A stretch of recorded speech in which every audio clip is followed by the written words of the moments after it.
Hi, I'm Hannah. And I'm Emily. And today we're going to be learning about the nomenclature of cyclic and bicyclic compounds.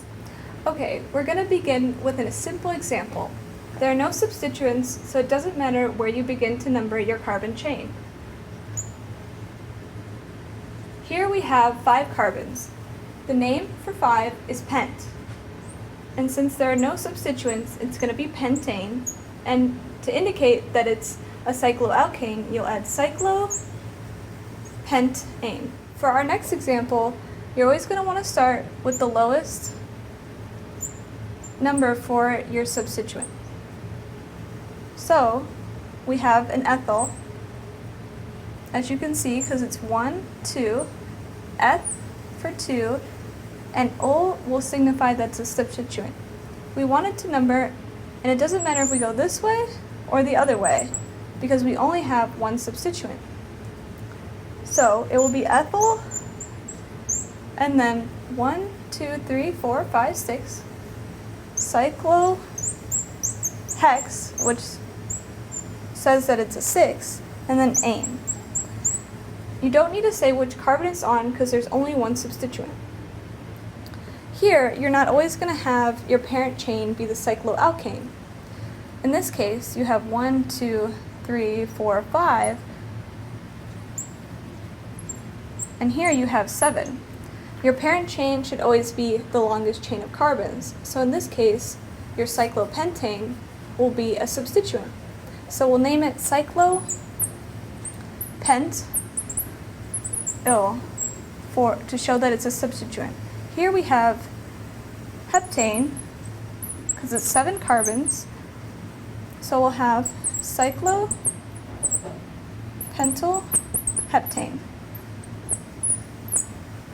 Now you're going to want to show the location of your substituent, and here it's 2. So 2-cyclopentylheptane. You don't want to number from this direction, because then you'll have 6 instead of 2. However, 6 gives your substituent a larger number, so that would be incorrect. For our last example, we have 3 substituents. We're going to want to look at our substituents to determine where we want to number our cycloalkane. We have an ethyl, another ethyl, and a methyl. When all the substituents are the same, in this case they're all alkanes, you're going to want to look from an alphabetical perspective. In this case, we have F and then M. So ethyl will come first because it's an E. So we'll have ethyl, and then since we have 2, it will be diethyl. We also want to remember to give the lowest number for our substituents. So we'll have 1, 2, diethyl, 3, methyl, cyclo, because it's a cycloalkane, and then pentane.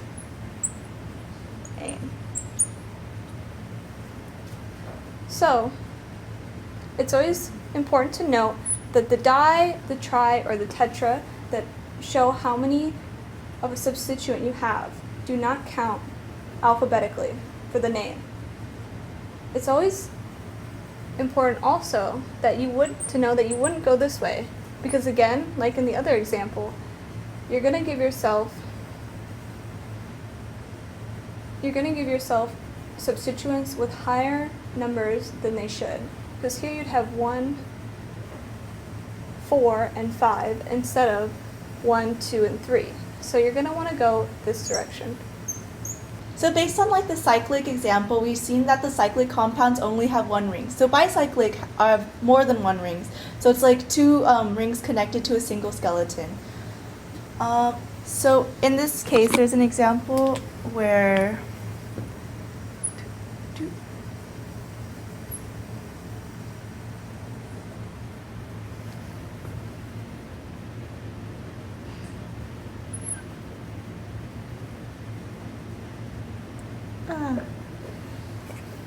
this would be the same as this, because it has 6 carbons right here and 6 carbons right here and 1 carbon right here.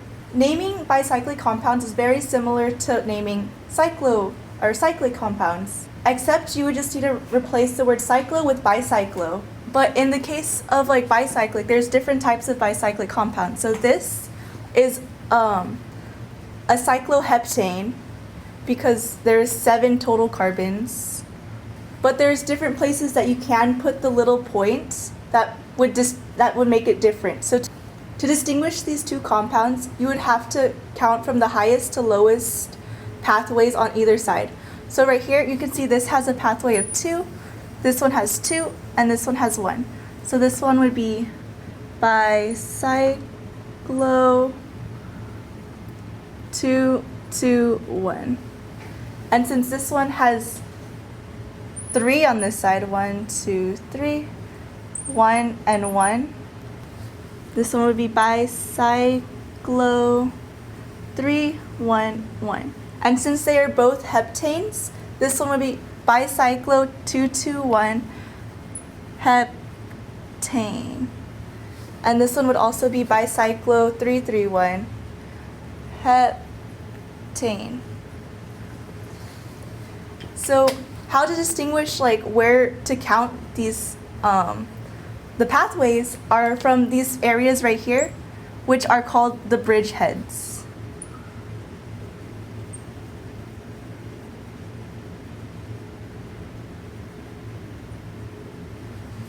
So there are different ways that you would have to name it when there is a substituent. Because you want the substituent to be at the lowest number possible, you would try to get the number to the lowest amount possible. So for when naming the bicyclic, you need to write bicyclo. And then you can tell that this side has 3, like 1, 2, 3. This side has 2, 1, 2. And this one has 1 carbon right here. So this would be 1. So it would be the same on both sides. So this would be 3, 2, 1. Because that's the pathway order. So when you name it, you want to start like numbering it. You want to start numbering at the bridgeheads.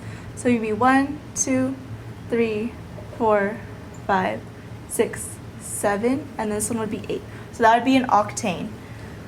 So you write octane. And then since the methyl would be on carbon 6, it would be 6-methyl bicyclo 3, 2, 1 octane. And an incorrect way to do this is to get the substituent on a higher number, because you always want the substituent on the lower number again. So like an example of like counting it wrong would be like the 3, 2, 1, and starting from this bridgehead instead of this one. So this one would be like 1, 2, 3, 4, 5.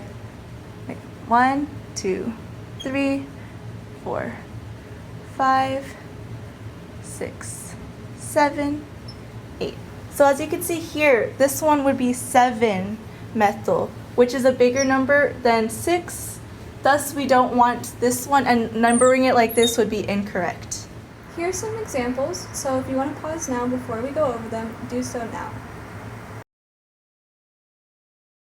Here we have 4 substituents, and they're all methyls. So if you decide to start from here or here with numbering, it doesn't matter. 1, 2, 3, 4. Since we have 4 of the same substituent, we're now going to have tetramethyl.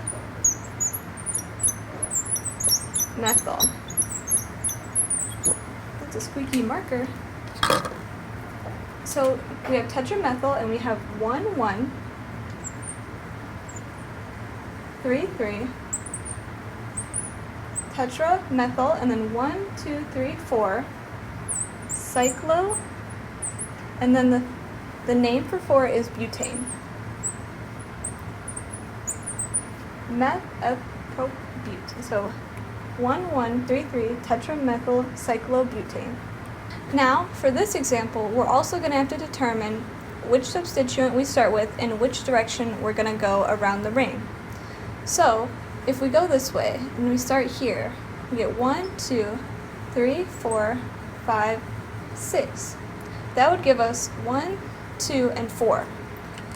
However, if we go the opposite direction, we get 1, 2, 3, 4, 5, 6. Then we'll have 1, 6, and 4. Therefore, since we want the lowest number for our substituents, we're going to go this way. So now that we've determined which way we want to go, we also need to look at our substituents alphabetically to decide how to put them in the name. We have chloral, ethyl, and methyl. So, C, we'll start with chloral. Then, after chloral, we'll go to ethyl, which is 2. Then we'll go to 1-methyl.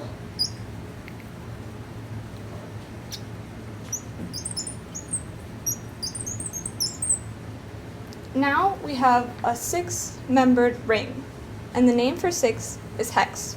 So we can't forget the cyclo. We'll do cyclo,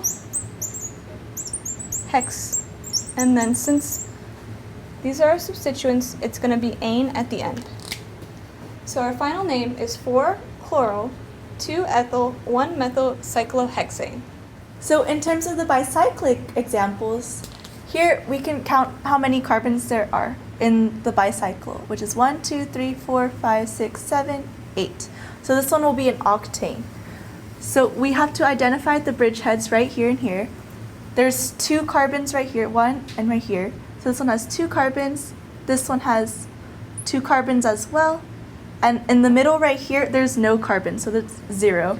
So this will be, we know we need the bicyclo, 2, 2, 0, and we said it was an octane, so we have octane.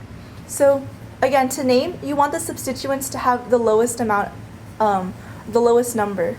So right here we can see that there is 2 substituents, so we would want to have this as like one of the higher numbers. So this would be 1, 2, 3, 4, 5, 6, 7, 8. So now that we see that there's 2 methyls on carbon 2, 1 methyl on carbon 5, and 1 methyl on carbon 7, so we would have 2, 2, 5, 7 tetramethyl. So then the whole name of this compound would be 2257 tetramethyl bicyclo 220 octane. And then for this one right here, we will count the carbons first to see how many there are in it. So it's 1, 2, 3, 4, 5, 6, 7, 8, 9, 10. So this one will be 10, and 10 is dec. So this would be a decane. Count the amount of carbons on each side to see the longest path. This one has 1, 2, 3, 3. This one has 1, 2, 3, also 3. And this one has 1, 2. So this one has 2. So then you identify the bridgeheads right here and right here. And what you want to do is like to count the substituents, you need the longest pathway first.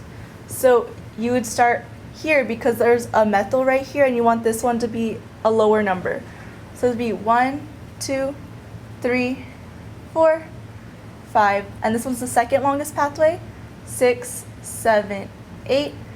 And then you would put the 9 right here next to fluorine because it would make the substituent a smaller number. And then 10 right here. So then you can see, since it does, like substituents do go in alphabetical order, you want fluorine first.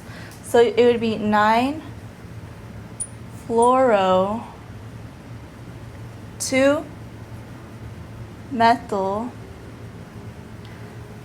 bicyclo